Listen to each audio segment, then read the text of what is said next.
Enzimas, cinética enzimática y regulación de la actividad enzimática. Expone Dania Raquel Martínez Rosas.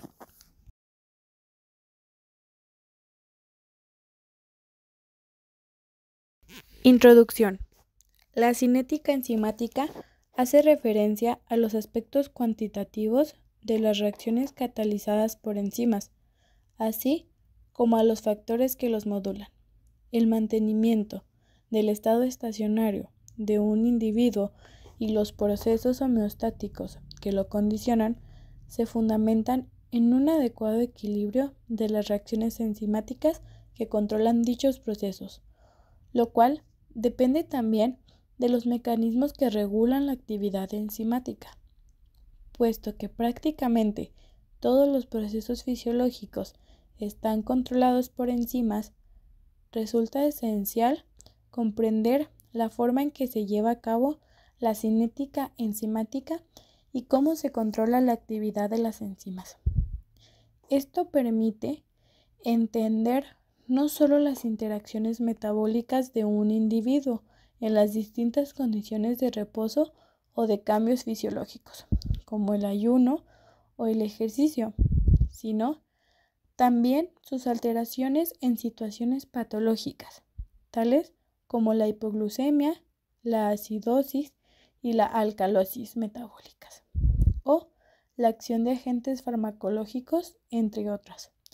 Además, precisamente por su universalidad en los distintos procesos que tienen lugar en el organismo, las enzimas, su cinética y los procesos implicados en su regulación constituyen una diana muy frecuente para la acción de fármacos dirigidos a minorar o curar numerosas enfermedades. A su vez, las características cinéticas de una enzima pueden llevar a entender los mecanismos de su acción catalítica, cambios de energía y constante de equilibrio de las reacciones. En cualquier reacción química, los compuestos iniciales, entre paréntesis sustratos, se transforman en otros, entre paréntesis productos, de una forma estequiométrica.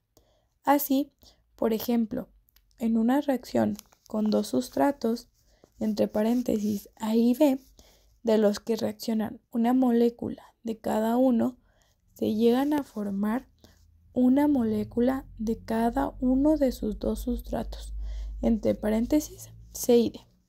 En la fórmula número 1 podemos ver que las flechas en direcciones opuestas indican la reversibilidad de la reacción, lo cual es una característica intrínseca de cualquier reacción química. Realmente, esta reversibilidad puede hacer que los compuestos C y D que se han formado se transformen en A y B, por lo que podrían actuar como sustratos de la reacción hacia la izquierda. De todas formas, por lo general, se suele utilizar el término productos de una reacción para aquellos compuestos cuya formación sea más favorable en la relación con la termodinámica. Cuando el desplazamiento en una dirección de una reacción es favorecida termodinámicamente, suele indicar la flecha en una sola dirección, ya que considera que es prácticamente irreversible, como podemos ver en la fórmula número 2. En una reacción química se puede calcular la denominada constante equilibrio, entre paréntesis K, que viene dada por el cociente de la multiplicación de las concentraciones de los productos de la reacción y la multiplicación de las concentraciones de los sustratos en equilibrio, así como lo podemos ver en la fórmula número 3. Y para la reacción A más A sería la fórmula que vemos número 4. La relación entre el cambio de energía libre de una reacción y su constante de equilibrio viene dada por la ecuación que vemos número 5. donde R es la constante de los gases y T la temperatura absoluta en grados Kelvin. Así podemos ver que el valor de AG se puede calcular de la ecuación número 5, conociendo las concentraciones de los productos y los sustratos en equilibrio. Todas estas fórmulas que vimos a continuación, que es la 1, la 2, la 3, la 4 y la 5, son necesarias para entender los cambios de energía y constante de equilibrio de las reacciones, siendo así que haya quedado entendido que A es un sustrato y B es un producto. También tenemos que entender que se pueden transformar a C y D. Todas estas fórmulas nos ayudan a llegar a una ecuación final, que es la que vemos, número 5. Velocidad de una reacción. La cinética de las reacciones químicas implica la colisión entre las partículas. Ello se requiere para la aproximación de los reactantes o sustratos, la formación de los enlaces que se necesiten y la liberación de la adecuada energía cinética capaz de alcanzar el estado energético de transición. Todo ello implica que cualquier factor que incremente la frecuencia de las colisiones o la energía de las mismas entre los sustratos va a incrementar la velocidad de la reacción correspondiente.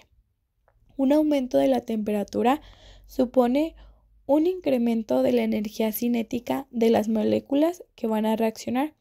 Ello implica un incremento de su motilidad, lo cual conlleva una mayor frecuencia de colisión. De igual forma, la frecuencia de las colisiones se cuadruplicará si la concentración de las dos moléculas se duplica. Así, el número de colisiones de un producto y consecuentemente la velocidad a la que éste se forma es directamente la proporcional a la concentración de los primeros.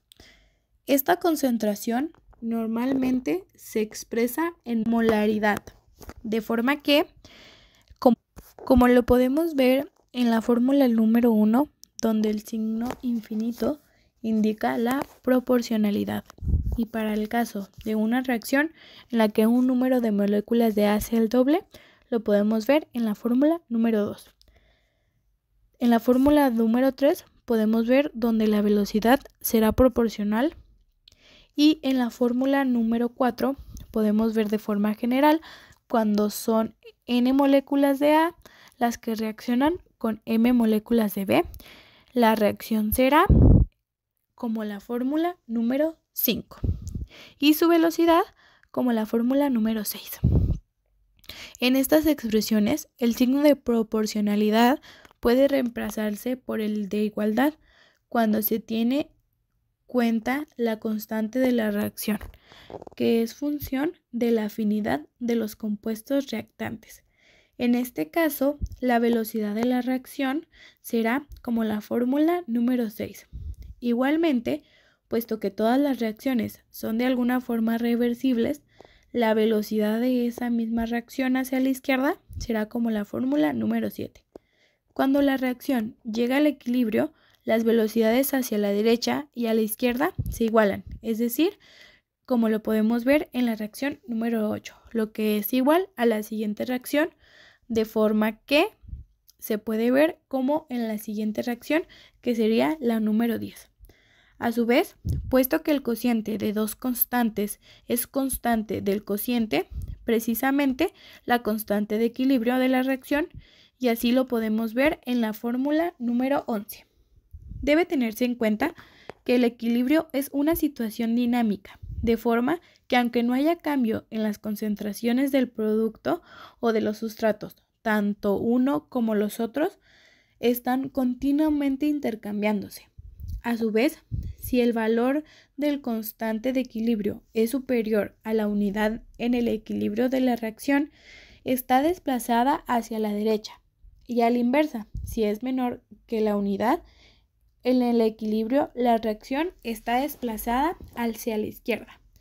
En el caso de las reacciones catalizadas por enzimas, una característica fundamental es que la enzima puede tener cambios estructurales transitorios en el transcurso de su acción catalítica, pero al final de la reacción, su estructura permanece igual a como estaba al inicio, y de esta forma puedo actuar sobre un nuevo sustrato. Así pues, la reacción la podemos ver ilustrada en la fórmula número 13, donde A y B son los sustratos, E la enzima y P el producto de la reacción, siguiendo el mismo razonamiento que se indicó en las diapositivas anteriores, viéndolo reflejado en la fórmula número 14. Y para terminar, tenemos la fórmula número 15, que es el valor de E, en numerador y denominador se anula la K de la reacción, lo cual pone de manifiesto que la presencia de la enzima no afecta a la constante de equilibrio de la reacción. Factores que condicionan la efectividad de las reacciones catalizadas por enzimas. Como primer factor, tenemos la temperatura. En cualquier reacción química, la velocidad es función de la frecuencia de colisión entre los sustratos, la cual se incrementa por la temperatura. De igual forma, en una reacción enzimática, la eficacia de la interacción entre la enzima y el sustrato aumentan en función de la frecuencia del movimiento de las moléculas, lo cual es también dependiente de la temperatura. Consecuentemente, incrementos de temperatura dan lugar a un aumento de la velocidad de la reacción enzimática. Sin embargo, dada la naturaleza proteica de las enzimas, el incremento de la temperatura puede alcanzar valores en los que se lleguen a distorsionar las interacciones no covalentes, que mantienen la estructura tridimensional de la enzima. En estas condiciones, la molécula de la enzima se llega a desnaturalizar con la siguiente pérdida de su actividad catalítica. La curva de la velocidad de la reacción enzimática frente a la temperatura se representa en la imagen que pusimos en esta diapositiva. Los valores de esta figura varían de unas enzimas a otra, de forma que la temperatura a la que la enzima alcanza su mayor eficacia catalítica se denomina temperatura óptima, que es característica y específica por cada enzima.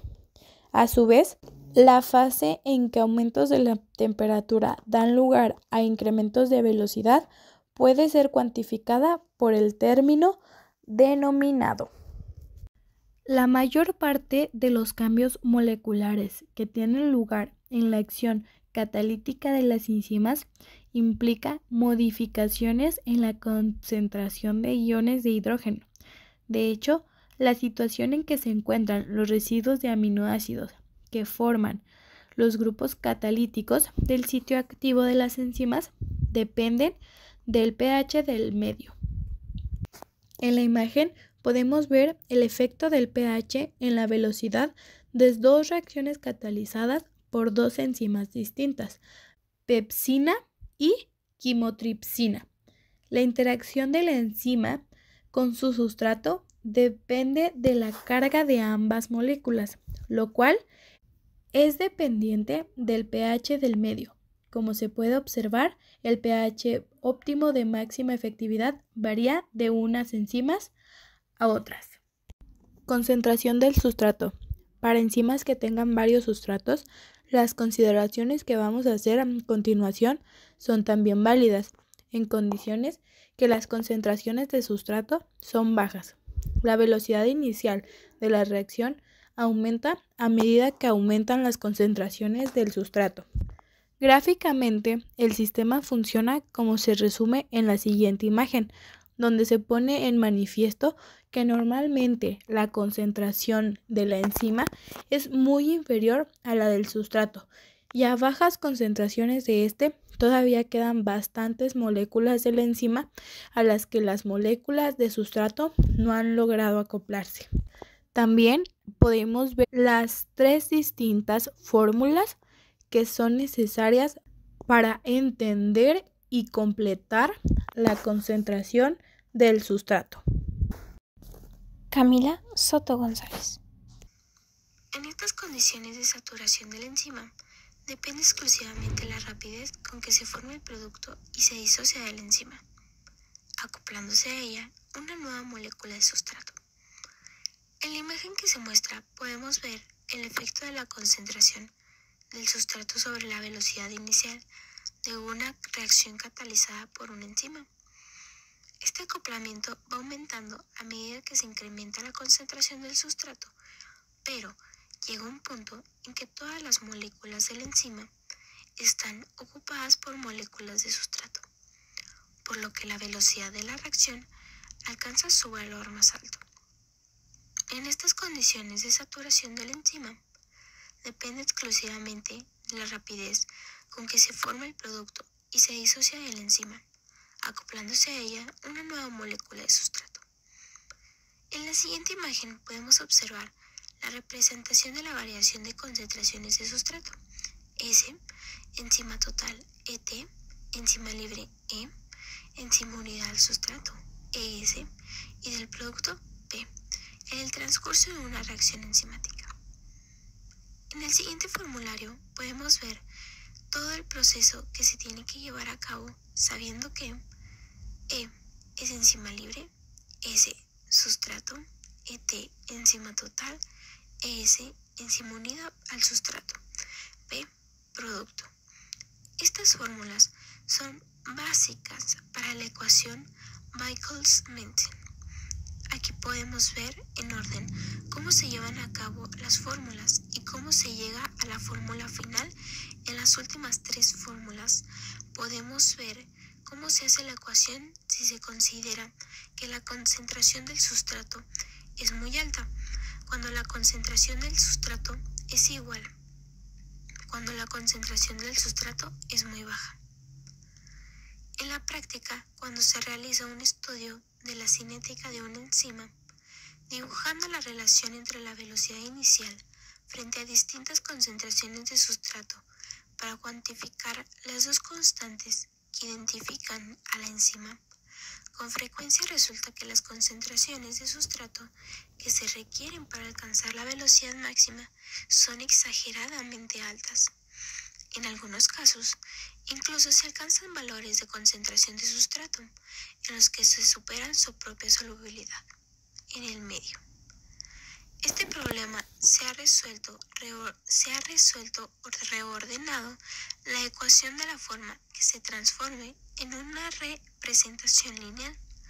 Nos muestra también las ecuaciones y en la imagen podemos ver representación de los dobles inversos de Lineweaver-Burke de la cinética de una enzima.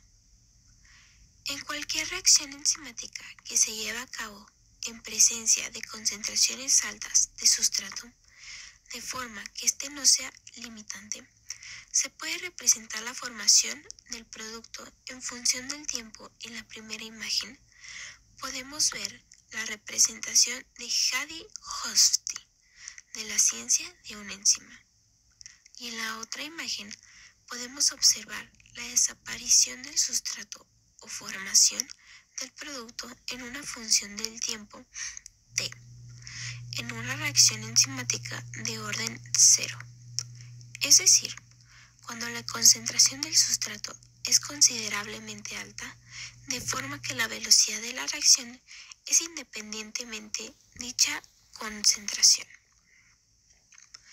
Como se ha comentado, la cinética que se ha descrito arriba corresponde a reacciones simples de único sustrato. Sin embargo, en la mayoría de las reacciones enzimáticas participan dos o más sustratos con la formación de varios productos. Desde el punto de vista cinético, en estos casos pueden considerarse que de los distintos sustratos solamente es uno el que limita el proceso, de forma que los otros sustratos se encuentran en tales concentraciones que no afectan a la velocidad de la reacción. De hecho, Esto ocurre incluso en condiciones fisiológicas, como es el caso de la hidrólisis de una proteína, en la que los dos sustratos son la proteína y el agua, con la formación de dos productos, que serían los dos péptidos que se forman. El estudio de los inhibidores de la acción catálica de las enzimas permite profundizar en el mecanismo de la acción enzimática. Distintos tipos de inhibidores, pero de una forma general, la inhibición enzimática puede ser reversible o irreversible. Hay varios tipos, como la inhibición irreversible. Dentro de la inhibición reversible, existen distintos mecanismos por los que el inhibidor reduce la actividad enzimática y su caracterización se realiza en función de la cinética de la reacción. También está la inhibición competitiva. La estructura de un inhibidor competitivo característico se asemeja a la del sustrato, de forma que tanto el inhibidor como el sustrato compiten para unirse al sitio activo de la enzima. Seguimos mostrando las fórmulas para la inhibición reversible y la inhibición competitiva en la imagen de la parte de arriba. Podemos ver el ejemplo de una inhibición competitiva y el efecto de la presencia de un inhibidor competitivo en la cinética de una enzima. Diana Carolina Corrales Prado. En el caso de la inhibición no competitiva, la unión del inhibidor a la enzima no afecta a la unión del sustrato. También podemos ver fórmulas necesarias para este tipo de inhibición. En la imagen podemos ver la representación de las dobles inversos de Lineweaver-Burke y en la siguiente imagen de al lado, del lado derecho observamos un ejemplo, inhibición no competitiva. El inhibidor se une a la enzima en un sitio distinto al sitio activo de la enzima. La unión del inhibidor a la enzima no impide que el sustrato se pueda unir al sitio activo de la enzima, es decir, se puede formar un complejo ESI, pero dicho sitio se distorsiona, impidiendo la acción catalítica de la enzima.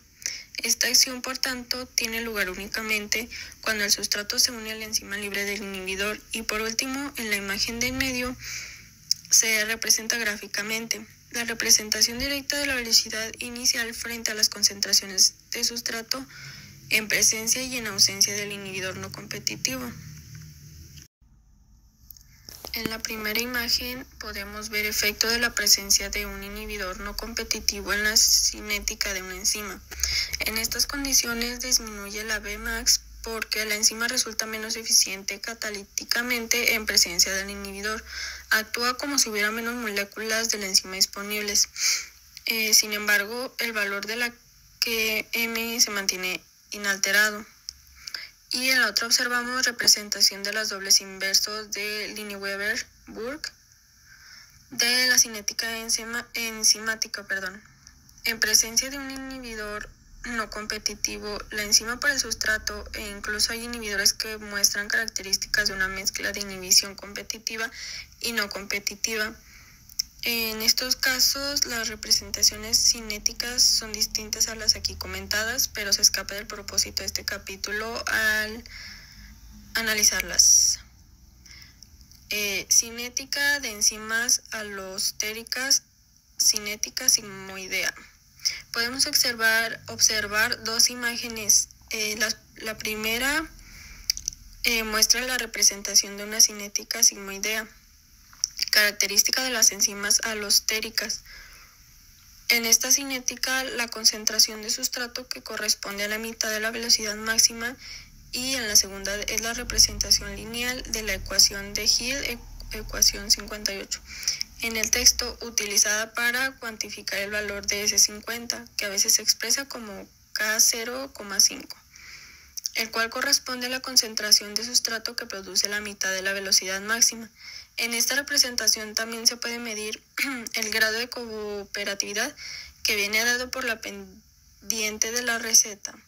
Las enzimas que muestran una cooperatividad positiva en la unión del sustrato presentan una cinética sigmoidea cuando se considera la relación entre su velocidad inicial y la concentración del sustrato, como se muestra en la figura 4.15 para el caso de una interacción homotrópica. En este caso conviene tener en cuenta varias características. El sustrato funciona como un modulador de la enzima, de forma que la unión del sustrato a un sitio de unión incrementa la unión del sustrato a otros sitios. Ello hace que cuando aumenta la concentración del sustrato se produzca un importante incremento en la velocidad de la reacción, lo cual da lugar a una curva sigmoidea. La concentración del sustrato que corresponde a la mitad de la velocidad máxima se denomina K0.5 en vez de kilómetros.